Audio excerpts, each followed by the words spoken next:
for this. Okay, the third option is, as you can see, we talked about the other two, is chamber works. Okay, this is a simple, but you can take it however you want to go about it. I would like you to go to Canvas and just click on the link here under panel 1, assignment 2. It's called Chamberworks Libeskind. It will open a new window, and this is an architect studio whose director, Daniel Libeskind, generated in the 80s, 83 exactly, a series of drawings. This web page, what it shows is those drawings like consecutively, one after the other one. You can also click on the next one. And there's several things to say. There's a relationship with music and drawing with design. No? As you move the different images,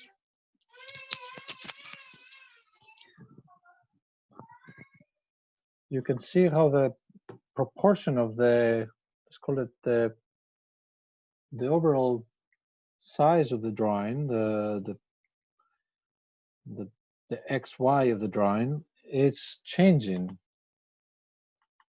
It's almost like the world where this set of drawings, lines, curves, etc., adapts to a different environment, as if the lines were actually little organisms. No?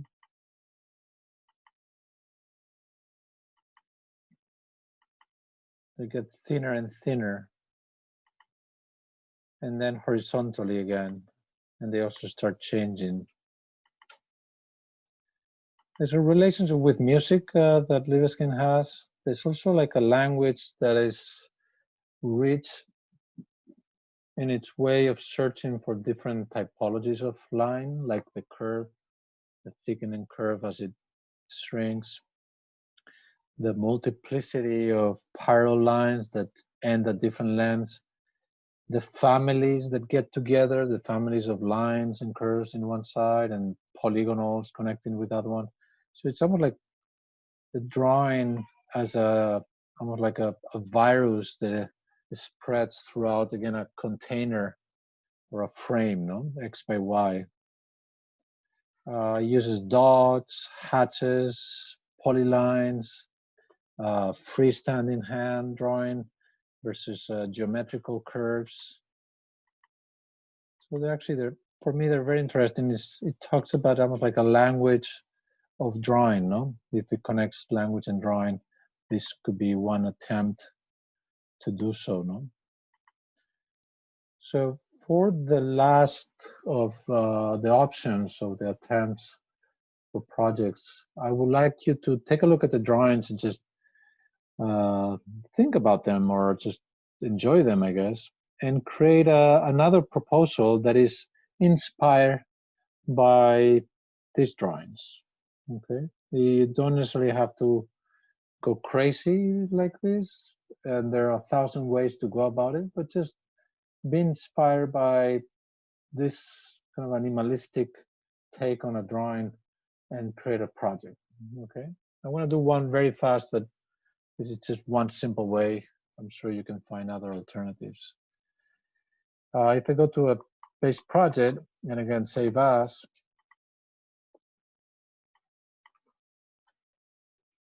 project D or E or F or whatever it is, and I don't know, maybe I start from the top view and I create a series of arcs just in different ways.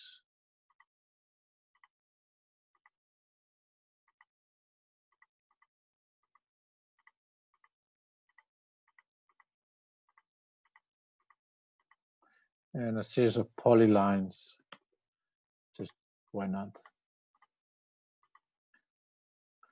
And maybe I can use as dots small rectangles, I don't know, and copy them.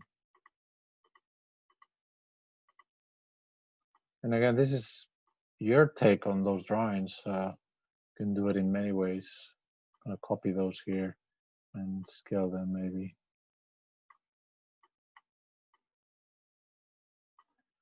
And as base geometry, I could work with this in different ways. I could use some of the tools that we've been looking at, such as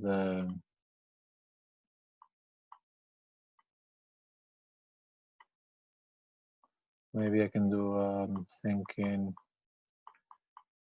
condition of offsets of curves.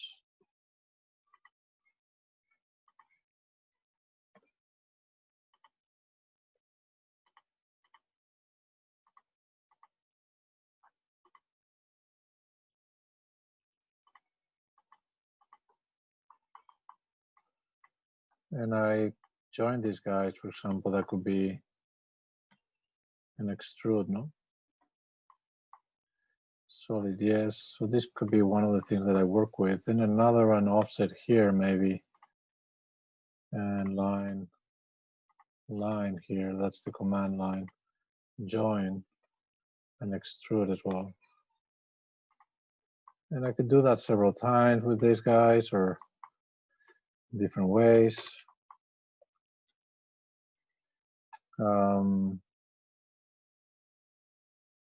Offset, distance a little thicker, this one.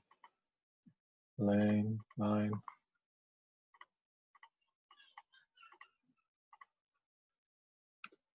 Join, extrude.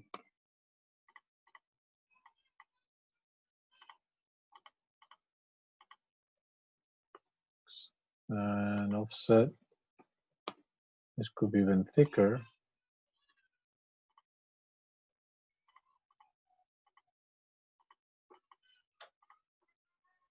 And join and extrude. This could be taller.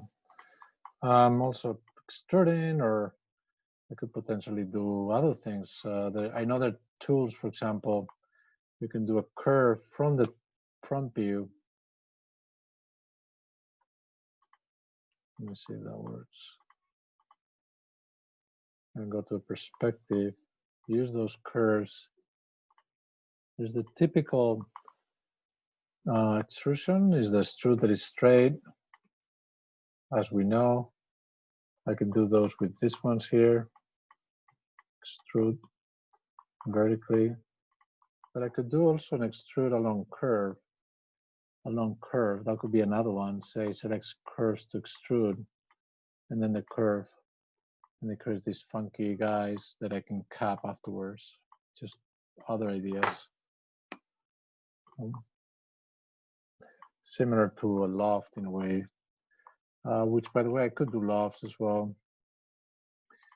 Or I could do even sweeps. I could use this one with the sweep option and this one. How will that work? I'm not sure. Let's see. 90 degrees. Zoom, extend, move to here. I can rotate this one from this point. So I have two curves. I can do a sweep, one rail, select the rail, and then the section, and then cap this guy. So this can create almost like the little animals in 3D. An interesting piece. You know, it's almost like I'm starting to create a vocabulary of parts, and then I can start, similar to how, again, Libeskind works, and then I can start bringing these guys at different scales.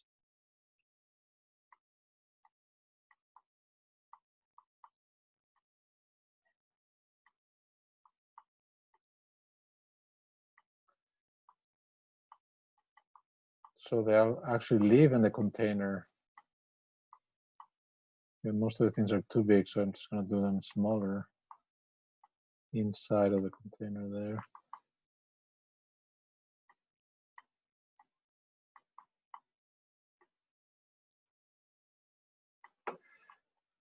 Okay, I'm going to bring these other guys here, scale them down.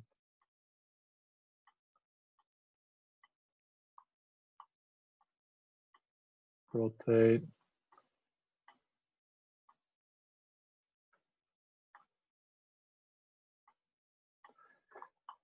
Some of these curves could just appear as they are appearing now. Why not?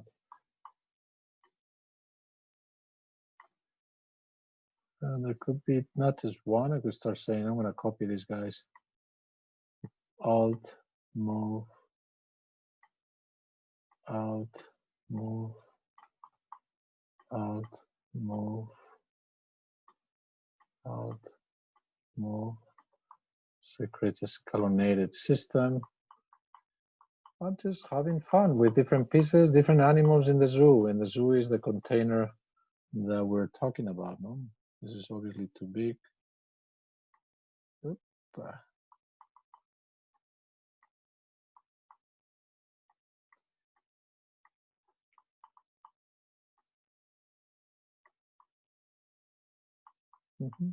Maybe rotate this 90 degrees.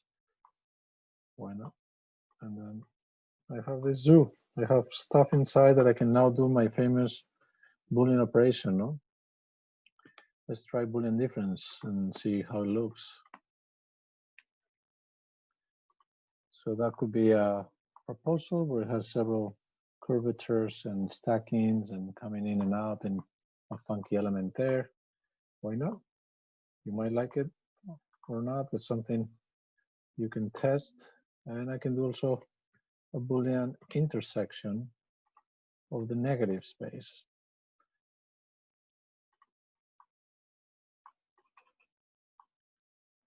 That could be a nice kind of environment there. Like that space could be nice as well. So why not? That could be a result of a project inspired by the Daniel Levenskin's chamber works. Just asking you to please generate your own project or projects that are inspired by those drawings. So just go for those.